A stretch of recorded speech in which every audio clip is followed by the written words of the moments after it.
Today I'm going to tell you an amazing story about how a small group of brave men led by Gideon defeated a huge army.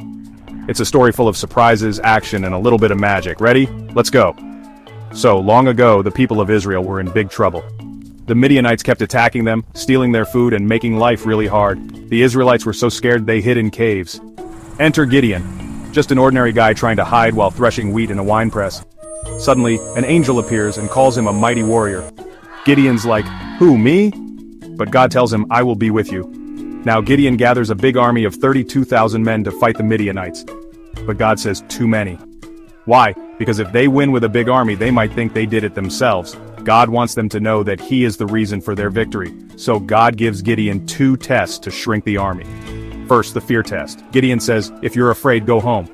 And guess what? 22,000 men leave, now only 10,000 are left. Next, the water test. God tells Gideon to watch how the men drink water. Only 300 men scoop water with their hands and stay alert. The rest kneel to drink. God says, "Those 300, that's your army." Now, it's 300 versus an army so huge they're described as like locusts. Here's the plan: no swords, no chariots. Just torches inside clay jars, trumpets, and a shout. At night, they surround the enemy camp. On Gideon's signal, they break the jars, sudden fire everywhere, blow the trumpets, chaotic noise, and shout, "For the Lord and for Gideon!" The enemy wakes up in panic, sees fire, hears noise all around, and in the chaos, they start attacking each other. The rest run away.